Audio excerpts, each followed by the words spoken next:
আমার হেড টর্চের আলো গিয়ে একটা ডেড বডিতে পড়লো, একজন মানুষের মৃতদেহ পড়ে আছে। আমি কিন্তু এভারেস্টে 3বার অ্যাটেম্প নেই। 9-এ চই করে ফেললাম সেপ্টেম্বরের মাসে, 27 সেপ্টেম্বর। 10, 11, 12 আমি এভারেস্টে অ্যাটেম্প 3বার নেই, তার মধ্যে 2বার সফল। 10-এও কিন্তু আমি তিব্বত দিয়ে যাই। 10-এ আমি ছিল বাংলাদেশ থেকে প্রথম এভারেস্ট অভিযান, আমার অভিযানটা বিএমটিসি থেকে, আমাদের যে বাংলাদেশের প্রথম পর্বতারোহণ ক্লাব, যেটা ইনামাল হক প্রতিষ্ঠা করেন। 2004 সালে এই ক্লাবটা হয়। তার আগের থেকে আমাদের আড্ডা হতো, ট্রেকার্স ক্লাব বলতো। তারপরে 2004 সালে আমরা আনুষ্ঠানিকভাবে এটাকে বিএমটিসি নাম গঠন করি, দল গঠন করি, বিএমটিসি ক্লাব, যেটা বাংলাদেশের প্রথম পর্বত। যাই হোক, 2010-এ কিন্তু আমি ক্যাম্প 1 তিব্বত দিক দিয়ে যাই, নর্থ সাইড দিয়ে। ক্যাম্প 1 হলো নর্থ কোল বলে, 7045 মিটার এরকম একটা, তো প্রায় 23,000 ফুটের উপরে। ওই জায়গা থেকে আমি ফেরত আসতে হয়। ওয়েদার খারাপ ছিল একটু, প্লাস আমার যে শেরপা ছিল আমার সাথে, তার একটু ভুল ডিসিশন ছিল। আমার শেরপারই ভুল ডিসিশন, আমি জানি না সে কেন তখন ওই আচরণটা করলো আমার সাথে। এটা একটা এখন আমার কাছে একটা রহস্য, মিস্ট্রিয়াস ব্যাপারটা। মানে এটা 10-এর ফার্স্ট অ্যাটেম্প 10-এ তখন আমাকে ওই ক্যাম্প 1 নর্থ কোল থেকে, যে 7045 মিটার মানে 23,150 ফিটের মতো এরকম একটা জায়গা থেকে ফেরত আসতে হয়। আমি শারীরিক মানে ফিজিক্যালি এবং মেন্টালি আমি সুস্থ ছিলাম, কিন্তু ওয়েদার প্লাস আমার শেরপার ভুল ডিসিশনের জন্য আমি চড়তে পারিনি। আমার এটা একটা, তখন আমি ওই দিন আমি আসলে ঘুমাইতে পারিনি, আমি প্রচণ্ড কেঁদেছিলাম ওই সময়টায়, যে আমি সুস্থ থাকা অবস্থায়ও আমি যেতে পারলাম না, মানে শেরপার ভুল ডিসিশনের জন্য। তো আমার কাছে এখন আমি চিন্তা করি যে ওই সময়টার কথা, যে কি হয়েছিল আমার শেরপার, কেন সে আমাকে বললো যে উপরে যাব না, নিচে নেমে আসতে হলো। দুঃখজনক ব্যাপার হলো আমার এটা, যে আমি অ্যাডভান্স বেস ক্যাম্প তিব্বত দিকে 6,400 মিটার, 21,000 ফিট, আমি অ্যাডভান্স বেস ক্যাম্পে নেমে আসলাম ক্যাম্প 1 থেকে। তারপরে জাস্ট আমি নেমে আসি, এরপরে ওয়েদার ভালো হয়ে গেল। মানে আমি ওই দিন রাত আমি ঘুমাতেই পারিনি সারা রাত, আমি কিছুই খাইনি। আমার অটোমেটিক আমার স্বামী কান্না করতেছিলাম।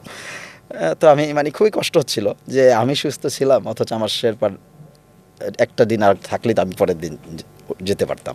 তো যাই হোক, হয়তো আমি পরের দিন হয়তো প্রকৃতি এইভাবে লিখে রাখছে, আমি প্রথমবার যেতে পারিনি, আমাকে হয়তো প্রকৃতি এইভাবে লিখে রেখেছিল যে তুমি প্রথমবার যেতে পারবে না, পরে 2বার যাবা।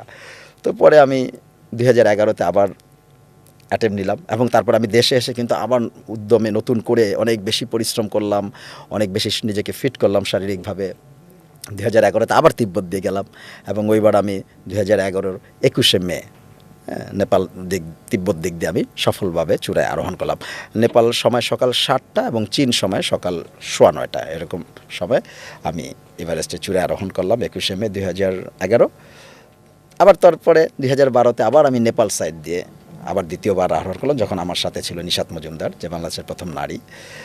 আবার 2012-তে নেপাল দিয়ে আমরা 19শে মে যে দিক দিয়ে হিলারি তেনজিং যে পথ দিয়ে উঠেছিল, সেই পথটা দিয়ে আবার আরোহণ করি। সর্বোচ্চ চূড়ায় বাংলাদেশের পতাকা ধরলেন, সেই অনুভূতিটা একটু বলবেন। 2011 সালে যখন আমি চূড়ায় শীর্ষে আরোহণ করি 21শে মে, বললাম যে সকাল 7টা নেপাল সময়টা অনেক বেশি যুক্তিযুক্ত, কারণ কি চীন কিন্তু অনেক পূর্বে। তো তিব্বতের টাইমটা আপনি যদি সকাল 9টায় আপনি যদি বলেন যে ধরেন 5টায় সূর্য ওঠে, 5টা মানে এখানে হলো গিয়া 7টা, তো 7টা হলে তো অনেক আলো। তো এই জন্য আমরা ওই বেস ক্যাম্প থেকে দেখা যায় সবাই নেপালের সময়টাই ফলো করা হয়, যেহেতু একদম নেপালে পড়ে। তো আমি লাস্ট ক্যাম্প থেকে 20শে মে রাত 9টায় স্টার্ট করি ক্যাম্প 3, তিব্বত দিকের শেষ ক্যাম্প।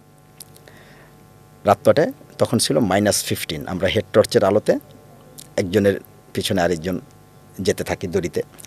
তো রাতের বেলায় হেড টর্চের আলোগুলো যখন পর্বতারোহীরা যাচ্ছে এভারেস্টে, সেদিন অনেক বড় একটা চাঁদ ছিল, পূর্ণিমা ছিল, বৌদ্ধ পূর্ণিমা ছিল জাস্ট তার আগের দিন। চাঁদের আলোতে আশেপাশের পর্বতগুলোকে এক একটা দৈত্যাকৃতির, কি অদ্ভুত লাগছিল, যে এক একটা সব জায়ান্ট পর্বতগুলো। কারণ এভারেস্টের আশেপাশে আরও 4টা 8,000 মিটারের পর্বত, একেবারে গা ঘেঁষে লোৎসে, 3টা লোৎসে একেবারে চতুর্থ উচ্চতম পর্বত, একেবারে দক্ষিণে গা ঘেঁষা, পশ্চিম দিকে চয়ু, পূর্ব দিকে এই মাকালু, 3টা 8,000 মিটারের পর্বত আরও এভারেস্টের আশেপাশে। তো সেই চাঁদের আলোতে পর্বতগুলোকে একদম দৈত্যাকৃতি লাগছিল। তখন আমি ওই সময়ে ইচ্ছা করলো যে একটা ছবি তুলি। তখন ছিল -15। আমি আমার বুক পকেটে আমার ক্যামেরাটা, তখন তো আমরা মোবাইল দিয়ে ক্যামেরা দিয়ে ছবি তুলি। তো আমাদের হাতে একটা বিশেষ গ্লাভস থাকে, যেটাকে মিটন বলে, এবং অনেক মোটা এবং অনেক, যেটা ওর মধ্যে ডাউন ফেদার থাকে। ওই গ্লাভস পরে আপনার ক্যামেরা অন করা যায় না, শাটারও টিপা যায় না। তো আমি ওই গ্লাভসটা খুলি আমার ডান হাতের, ভিতরে আমাদের পাতলা ইনার থাকে, আবার মোটা গ্লাভসটার নিচে পাতলা ইনার থাকে। তো আমি দেখলাম যে যখন গ্লাভসটা খুলি আমি, মুহূর্তের মধ্যে আমার হাতের আঙ্গুলগুলো একেবারে স্টিলের যে পাত থাকে না, সেই স্টিলের পাতের মতো, চামচের মতো শক্ত হয়ে গেছে। আমি এটা হাতগুলো মানে আঙ্গুলগুলো বাঁকা করতে পারছি না, নাড়াতে পারছি না, যে আঙ্গুরের যে প্রত্যেকটা যে করগুলো ভাঁজেরগুলো এগুলো আমি নড়তেছে না, শক্ত শক্ত হয়ে আছে। আমি আমার শেরপারে ওটা বলি, আমার আঙ্গুর আমার হাতে এই অবস্থা কেন, কী হয়েছে দেখ। তো ও শেরপা এসে, পেম্বা দর্জি আমার সাথে ছিল, একজন বিখ্যাত শেরপা, এসে আমার হাতগুলো ওর দু হাত দিয়ে ঘষাঘষি করে মানে ডলাডলি করে আমার গ্লাভসে হাত ঢুকে দিয়ে ক্যামেরাটা নিয়ে নিল। আমারে বললো, তোমার আঙ্গুল ইম্পর্টেন্ট না ছবি ইম্পর্টেন্ট? যদি আঙ্গুল ইম্পর্টেন্ট হয় তাহলে তুমি আর রাতে ক্যামেরা ছবি তুলবা না, দিনের বেলা যখন নেমে আসবে এই পথ তখন ছবি তুলবা। তো আমি কিন্তু সারা রাত ধরে আমরা ক্লাইম্ব করি। এটা হলো আপনার যে ফ্রস্ট বাইট, একটা সব আপনি জানেন যে ফ্রস্ট বাইট হলো ওই অত্যাধিক ঠান্ডায় কী হয়, যে মাইনাস টেম্পারেচারে এবং স্বল্প অক্সিজেনে শরীরের আগার সেলগুলো মরে যায়, শরীরের আগা ফ্রন্ট পয়েন্টগুলো, আগা বলতে যেমন হাতের আঙ্গুল, পায়ের আঙ্গুল, নাক, কান, ফ্রন্ট পয়েন্টগুলো। তো ওই ফ্রস্ট বাইটের ধরেন একটা প্রাইমারি স্টেজ যেটা এরকম হয়ে যাচ্ছে। তো আপনি ফ্রস্ট বাইট আমার হয় নাই, পরে আমি রাত ধরে চলতে লাগলাম ওই রাতে। পরে আমরা ওইখানে ইয়েলো বেন্ড, তারপর ফার্স্ট স্টেপ একটা কঠিন বাধা, মাশরুম রক। ফার্স্ট স্টেপের যাওয়ার পরেই, ফার্স্ট স্টেপ একটা কঠিন বাধা, প্রায় আপনার 30-40 ফিটের একটা কালো পাথরের একটা দেয়াল এভারেস্টে যাওয়ার পথে বাধা হয়ে আছে। ক্যাম্প 3 পরে এভারেস্টের তিব্বত দিক দিয়ে আপনার কঠিন 3টা বাধা, first step, second step, third step. তো ফার্স্ট স্টেপের পরেই আমি হেড টর্চের, এর আগে আমি বই পুস্তকে পড়েছি, ইউটিউবে দেখেছি যে ডেড বডি পড়ে থাকে, যে ওখানে এসব শুনেছি। প্রথম দেখলাম যে আমার হেড টর্চের আলো গিয়ে একটা ডেড বডিতে পড়লো, একজন মানুষের মৃতদেহ পড়ে আছে ওইখানে। কিন্তু বছরের পর বছর মৃতদেহগুলো অবিকৃত থাকে, কারণ আপনি কিছুই পচে না, ব্যাকটেরিয়া হয় না, আমাদের দেহ তো পচে ব্যাকটেরিয়া, তাই না? তো একটা ডেড বডি দেখে আমি আটকে উঠি। তারপরে যেহেতু অন্য সবার সাথে যাচ্ছি লাইনে, এবং ওই ফার্স্ট স্টেপ থেকে কেউ ফেরত আসলো ওইখান থেকে।